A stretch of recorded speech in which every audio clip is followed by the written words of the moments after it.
जिंदगी सजदे में गुजार रहा है। निदा की है हजरत जिब्रील को, एक भी सजदा नहीं लिखा जाता। तो हजरत इब्राहिम, हजरत जिब्रील अमीन अलैहिस्सलातु व तस्लीम लिबास बशरी में उस सजदे में गिरे हुए बंदे के पास हाजिर होते हैं और कहते हैं, बंदे तेरा एक सजदा भी लिखा नहीं जाता, तू इतना वक्त सजदे में क्यों गुजारता है? एक सजदा भी नहीं लिखा जाता। उसने सुन तो लिया, और भी बहुत सारी बातें हजरत जिब्रील अमीन ने कही, सुन तो लिया। फिर उसके बाद सजदे से सर उठाकर कहता है, ऐ मुसाफिर, मुझे इससे क्या लेना देना कि सजदे लिखे जा रहे हैं या नहीं लिखे जा रहे हैं, इसलिए कि लिखना मेरा काम नहीं है। लिखना मेरा काम नहीं है, सर झुकाना मेरा काम है, सजदा करना मेरा काम है, लिखना मेरा काम नहीं है। बस ये निकलना था कि मौला की तरफ से निदा आती है, जिब्रील से खुशखबरी सुना दो, आज तक के सारे सजदे इसके लिख लिए गए, लिख लिए गए। और आज हाल ये, दाढ़ी रखा हूं तो रोजी चली गई, नमाज पढ़ता हूं तो बीमार, माअज़ल्लाह सुम्मा माअज़ल्लाह, जब से दीन के रास्ते पर चला हूं माअज़ल्लाह तंगी शुरू हो गई। खुदा के बंदो, क्या कह रहे हो तुम?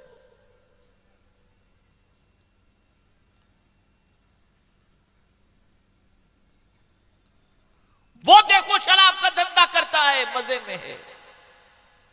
वो देखो लोगों का गबन करता है, मजे में है। ये कैसी सोच है तुम्हारी? ये कैसी फिक्र है तुम्हारी? बदलो अपनी सोच को। खुदा की कसम, मेरे रब जैसा पालने वाला कोई दूसरा नहीं। ऐसा पालने वाला है, ऐसा पालने वाला है कि अल्लाह अकबर। आप जरा सोचो ना, बंदों की जिन चीजों को सबसे ज्यादा, बंदों की जो चीजें सबसे ज्यादा जिंदगी के लिए जरूरी हैं, उसको अल्लाह ने वाफिर मिकदार में पैदा कर दिया। पानी की जरूरत, बहुत पानी उसने पैदा कर दिया। हवा की जरूरत, उसने बहुत हवा पैदा कर दी। ऑक्सीजन ही ऑक्सीजन है। आप जरा देखो, वो पाल रहा है। आज अगर आप देखते होंगे हॉस्पिटल में ऑक्सीजन की जरूरत पड़ती है तो एक बाटला कितना महंगा मिलता है। अगर हम लोगों को चलने फिरने में भी ऑक्सीजन की जरूरत होती, उसके चार्ज लगाया जाता और इसके पैसे देने पड़ते तो आदमी पता नहीं कितनी बार खुद ही बिक जाता इस ऑक्सीजन के लिए। लेकिन ऐ करीम, तेरी अजमतों पर कुर्बान, मुफ्त में हमें ऑक्सीजन अता फरमा दे, मुफ्त में हवा हमें अता फरमा दे। नादानों उसके रिस्क को खाकर, उसकी अता करदा नेमतों से फायदा उठाकर उसी को भूल गए। वही तुम्हें पाल रहा है, वही जिंदगी दिया है, वही बीमारी से शिफा देता है, वही सब कुछ दे रहा है और उसी को भूल गए। जब उसको भूल गए ना, तो नतीजा ये हुआ कि अब कुरान सुनकर भी दिल पर असर नहीं होता, अहादीस मुस्तफ़ा सल्लल्लाहु अलैहि वसल्लम सुनकर भी दिल पर असर नहीं होता। ए रसूल आज़म सल्लल्लाहु ताला अलैहि वसल्लम के दीवानों, अपने रब से अपने ताल्लुक़ को मजबूत करो। रसूल गिरामी वक़ार सल्लल्लाहु अलैहि वसल्लम से अपने ताल्लुक़ को मजबूत करो। इसी तरीके से आखिरत की तैयारी में लगे रहो। इसी तरीके से क़ज़ा व क़द्र के सिलसिले में पुख्ता यकीन रखो। ए रसूल आज़म सल्लल्लाहु अलैहि वसल्लम के दीवानों, बाअस बादल मौत पर पूरा यकीन रखो, मरने के बाद उठाए जाएंगे। अल्लाह अकबर।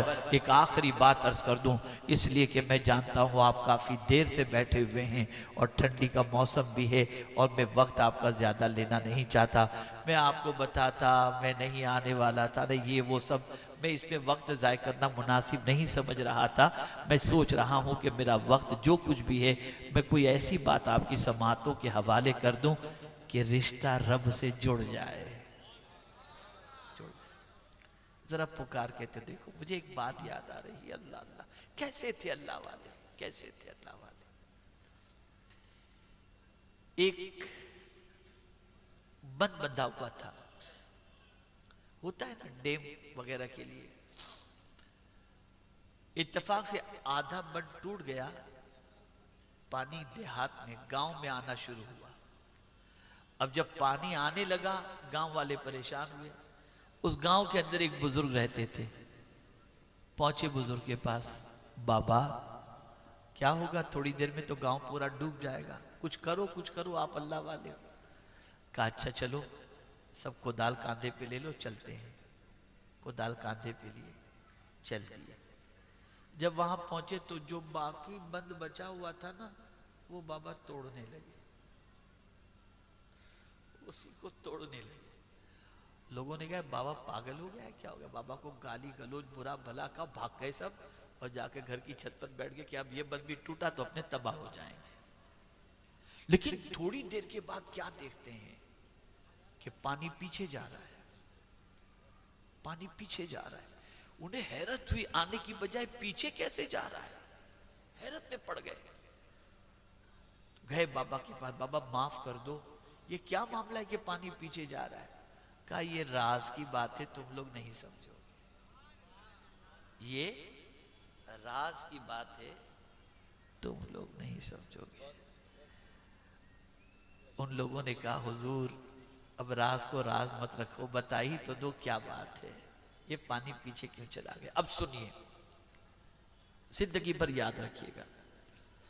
अब सुनिए, बाबा ने कहा कि जब मुझे लगा कि पानी अब बस्ती को बहा ले जाएगा और आ ही रहा है और आधा बंद टूट चुका है, तो मैंने बाकी आधा बंद तोड़ना मैंने शुरू किया और आसमान की तरफ निगाह उठाकर मैंने अर्ज की, मौला जब तू इस बात से राजी है कि पूरा गांव डूब जाए और पानी अंदर आ जाए, तो तेरे काम में मैं भी शरीक हो जाता हूं ताकि तेरी खुशी में मेरा भी कुछ हिस्सा लग जाए।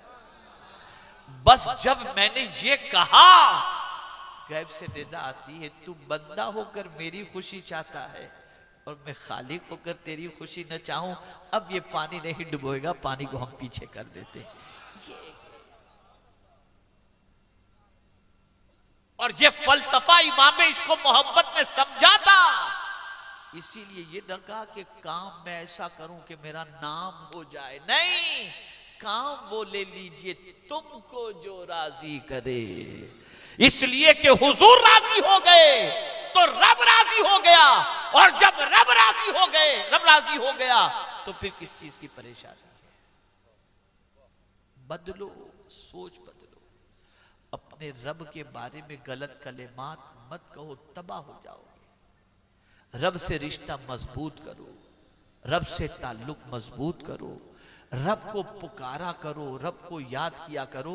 मैं कल खत्म बुखारी शरीफ की तकरीब में हाजिर था। एक हदीस जो आखिरी है बुखारी शरीफ की, मैंने उसको पढ़ाई, आपको मालूम, अल्लाह अकबर, आखिरी हदीस जो बुखारी शरीफ की, कितना करम है रब का और उसके प्यारे हबीब सल्लल्लाहु अलैहि वसल्लम का। रसूल आज़म सल्लल्लाहु अलैहि वसल्लम फरमाते, कलिमतान हबीबतान इलर रहमान खफीफतान अलल लिसान सकीलतान फिल मीज़ान सुबहानल्लाहि व बिहम्दिही सुबहानल्लाहिल अज़ीम। आपको मालूम है मीज़ान कितना बड़ा है? क़यामत में जो मीज़ान रखा जाएगा जिसमें बंदे के आमाल तोले जाएंगे, कितना बड़ा है मालूम है? उसका एक पलड़ा इतना बड़ा है कि सातों जमीन और सातों आसमान उसमें रख दिए जाएं, तब भी वो राय के दाने के बराबर उसमें नजर आएंगे। इतना बड़ा मीज़ान, कोई भर सकेगा उसको? है जिंदगी में इतनी नेकियां कि उसको भर सके? बताइए ना, है नहीं। लेकिन अल्लाह अकबर, रहमत आलम सल्लल्लाहु अलैहि वसल्लम की रहमत पर कुर्बान जाइए। फरमाते हैं खफीफ कलिमतान हबीबतान इलर रहमान, दो कलमे रहमान को बहुत महबूब हैं, जबान पर बहुत हल्के हैं और मीज़ान पर बहुत भारी हैं। इतने भारी कि अगर कोई एक बार सुभान अल्लाह कह दे तो पूरा मीजान भर जाता है। सरकार सल्लल्लाहु अलैहि वसल्लम ने फरमाया वो दो कलिमात कौन से हैं? सुबहान अल्लाह व बिहम्दिही सुबहान अल्लाहिल अज़ीम। है पढ़ते हो? बहनों को कहाँ फुर्सत है, गजलें गानों से कहाँ फुर्सत है, गीला गीबत से कहाँ फुर्सत है, चुगली झूठ से कहाँ फुर्सत है, नौजवानों को अल्लाह के जिक्र के लिए कहाँ वक्त है? कुछ भी नहीं, बस लगे हुए। एक ऐसी जिंदगी जिस जिंदगी का कोई एंड नजर नहीं आता, कोई मकसद नजर नहीं आता, कोई प्लान नजर नहीं आता, बस खा पीकर मस्त हैं। और मैं तो पूरी दुनिया में, हिंदुस्तान और इंग्लैंड, अमेरिका, सब जगह मैंने जाकर के देखा जहां मुसलमान ज्यादा होते हैं वहां होटलें भी खाने की ज्यादा होती हैं। और यहां भी देख लीजिएगा जरा, बस पेट ही नहीं भर रहा, बल्कि हाल ऐसा हो गया है कि समझते हैं खाने ही के लिए पैदा हुए। और अब तो कहा जाए कि भाई वो आप देख लें, ज़बिया जरा चेक कर लीजिए सही है कि गलत है। अरे मौलाना बिस्मिल्लाह पढ़ के खा लो, सब चलता है। ला हौला वला कुव्वता। ये मुसलमान कभी कभी इस किस्म के कलिमात ईमान को खत्म कर देते हैं। हलाल वही है जिसे अल्लाह ने हलाल फरमाया, हराम वही है जिसे अल्लाह ने हराम फरमाया। इस चीज को याद रखो, इस चीज को जहन में रखो, संभलो, समझो और याद रखो। दीन की डेप्थ में जाने की कोशिश करो, गहराई में जाने की कोशिश करो। इस दीन में जितने गहराई के अंदर जाओगे ना, उतना ही इंशाअल्लाह आपको सुकून नसीब होगा और आपको इत्मीनान नसीब होगा। मेरे प्यारे आका सल्लल्लाहु ताला अलैहि वसल्लम के प्यारे दीवानों, नफा उस वक्त नसीहतों का आपको पहुंचेगा जब आपके दिल में ईमान अच्छी तरीके से रच बस जाए। तो ईमान के लिए इब्तिदा है अल्लाह को वहदहू ला शरीक माबूदे बरहक मानना, पालनहारे हकीकी मानना और हर ऐब से पाक मानना। और उसके बाद रिसालत है और उसके बाद ईमानियात के सारी चीज़ें हैं। ए रसूल आज़म सल्लल्लाहु अलैहि वसल्लम के दीवानों, आज के इस प्रोग्राम के अंदर मैं सिर्फ आपसे इतना कहूँगा, आपका हमारा पालने वाला रब है, उस पालने वाले से ताल्लुक़ कायम करो। वो इस तरीके से पालता है कि उस जैसा पालने वाला कोई दूसरा है ही नहीं। अल्लाह रब्बुल इज़्ज़त जल्ल जलालहू, आक़ाए करीम रऊफ़ुर रहीम अलैहि तहियतु व तस्लीम के सदक़ो तुफ़ैल मुझे आपको सबको अल्लाह और उसके रसूल सल्लल्लाहु अलैहि वसल्लम के इरशादात पर अमल की तौफीक नसीब फरमाए। व मा अलैना इल्लल